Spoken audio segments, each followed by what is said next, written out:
You're all terrible people. And the new Daniel Bryan is here to tell you why. Not physically here.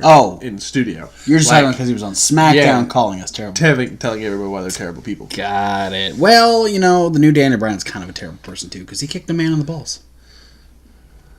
On one night, he kicked one man in the balls. Yeah, and that one man is adored by millions.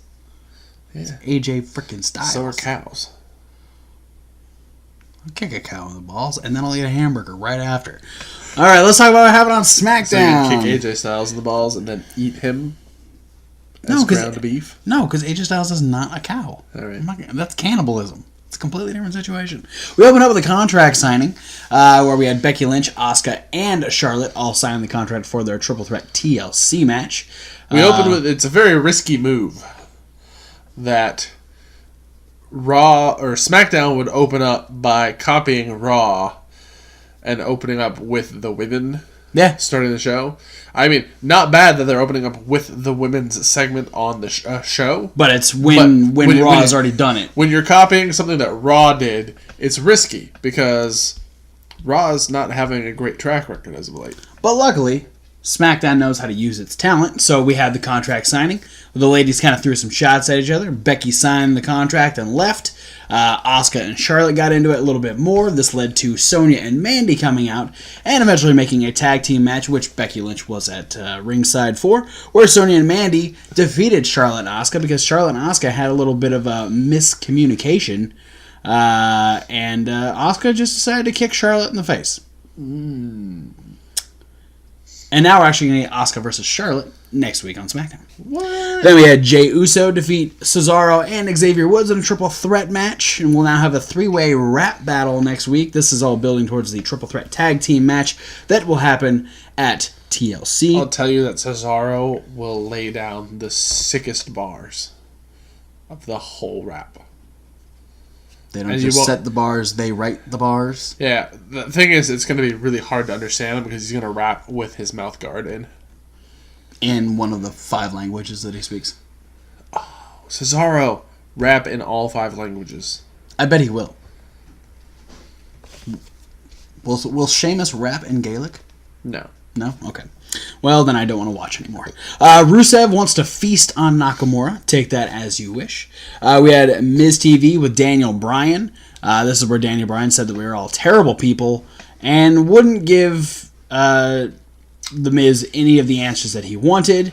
AJ Styles came out and everybody fought. Daniel Bryan ran away. AJ got a skull-crushing finale, and that made our main event The Miz versus AJ Styles.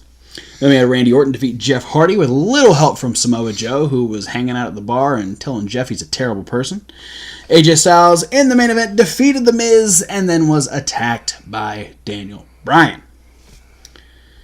Then on the Mixed Match Challenge, we decided the semifinalists for SmackDown as Fabulous Truth defeated Flair and Hardy, and Team Asuka defeated Day One Glow. So now, next week, we have our 2 semifinals matches, where for SmackDown, we have Fabulous Truth versus Team Asuka, and for Raw, we have Mahalisha versus B&B. My, how the tables have turned. But that's it for what happened all through Tuesday night. Kevin Hawk, what did you like about the Tuesday? What did I like about the Tuesday? R-Truth won a match. And he interrupted The Miz. Yeah. So, double win on R-Truth's part. No, like, I understand, like, R-Truth, especially when it comes to the internet wrestling community. R-Truth is a very polarizing figure. Yeah. There's a lot of people who don't like him because he's been relegated to just the goofy gimmicks. And he's old. And a lot of people just think he tends to be taking up space. But he's still athletic as hell. Yeah. He's still a good wrestler. He's a good wrestler who is far, far underutilized. So, yeah. He beat Jeff Hardy. Yeah. Take that. He did indeed. All you people who don't like him. Yeah. Suck on those. Suck on those what? Sour hard candies. All right. I liked Rusev's babyface promo. Talking about his bicep that was bigger than Mount Fuji, and he went and he had traps the size of double-decker taco supremes from Taco Bell, and man, Rusev in a microphone was just gold every time. I will never forget Take the Fish. But, Rusev, you give him a microphone, he comes up with some new shit. Pull his spine out your anus. Forgot about that one. And now it's back. No, I just love the fact that they're doing something with Rusev. And he sang his own holiday theme. Rusev Day! Yeah, it sounds like Cookie Monster. Cookie Monster from a different country. Yep. Bulgarian Cookie Monster. I like Rusev getting to do some stuff and cutting a funny bunny face promo. Funny babyface promo. Kevin Hawk, what did you love? I love past that bunny face promos. Yeah. Now, the triple threat match. That was really good. Usaro Woods. Yeah. I was kind of hoping this was going to lead to the other half, technically, even though there's not another half of New Day, but like a Jimmy, Sheamus, Big E, or Kofi, whichever one. But I mean, yeah, this match was really fun to watch. Normally, under the normal circumstances, that was what would happen. Yeah, but I think WWE's or at least the writers on Smackdown are like, okay, this happens so often. Let's put something in there. The idea that they're doing a rap battle is questionable. It's questionable, but at least it makes sense in this in this context because the Usos and the New Day have done that before. Yeah. So this is the first time that a rap battle, other than John Cena, makes sense. Yeah. I remember when they first announced that the Usos and New Day were going to do the rap battle, a year ago or so, 2 years, whatever it was. I was like, why? Neither of these teams rap. Yeah. It's just because they had a special guest come on to officiate. Like the Usos do their own theme music, but they're not rapping. There's no rap involved in that music. But, it ended up being, thanks to the Usos hiding shit from the writers, it ended up being a hell of a moment. Hopefully this lives up to it, because this is going to be the go-home show to TLC. Yeah. So, hopefully it doesn't fuck it up. Match is going to be good anyway. As on the fence as I was when he first started being last week himself, was it just last week? I think so. It seems like it's longer. Anyway, I'm a fan of the new Daniel Bryan. None of them like that. Well, all right. I wasn't quite on board with the first promo, but I think it's because you don't fight with your dreams. And I'm not saying you don't need to be fighting against your dreams. I'm like, partner with your dreams for the fight. Well, they don't give me that option. They're working against me. Anyway, I fight with them. You achieve your goals. I think what I appreciate the most. What's your big preach? Is how fast the turn has happened. Yeah. Even after the low blow, people are like, okay, Daniel Bryan, hey, that wasn't cool, but we'll still support you. You are the WWE champion. But man, as soon as he decided to be the new Daniel Bryan, oh man, fuck Daniel Bryan was the consensus in Austin, Texas. I love the fact that fickle. Fickle.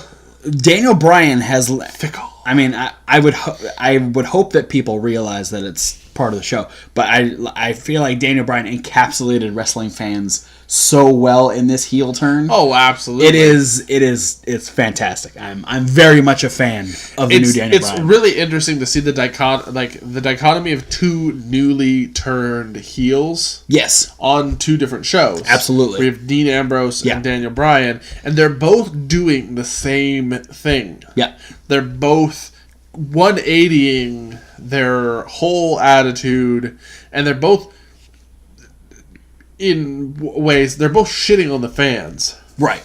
But the way Daniel Bryan is doing it, for some reason, seems so more effective than Dean Ambrose. It seems more organic. Yeah. It seems like real frustration. Which is weird, though, because, like, Daniel Bryan is just taking the CJ Parker gimmick at this point. Which, the fact that it didn't work for CJ Parker, Juice Robinson's working out real well.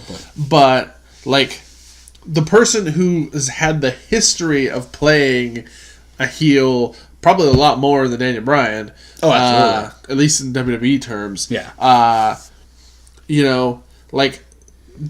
It seemed like neither of these guys seemed like when they were going to go heel, was it going to be a let's just, like, berate the fans at every given turn sort of thing. And have both these guys do it simultaneously, but to see that one of it, the one that's the more drastic change is the one that feels the most normal. Yeah. Which is a bizarre thing. And I think it speaks volumes to the character that Daniel Bryan is able to put on TV. Whether it's like just the fact that he looks homely as fuck when he does his promos now, and like just last week when he was channeling the Big Lebowski. Oh yeah, well, I mean he's still wearing that big ass like that sweater thing, but he's got like a heart with a tree growing out of it on his t-shirt, and just his hair just looks greasy as shit. He looks like somebody who lives down the street from us. Yeah. Yeah, we live in Portland. There's like 10 Daniel Bryans right outside right now. I just like last week I was almost certain I saw him on the bus. You probably did. I don't know why. I thought I saw Edge riding a bike here once. Hey. I don't think it was actually Edge. Probably was. Not. Probably was not. It was definitely Edge. Anyway, Daniel Bryan, fantastic. Loving it. Definitely up there in top heels in the company currently. Did you dislike anything?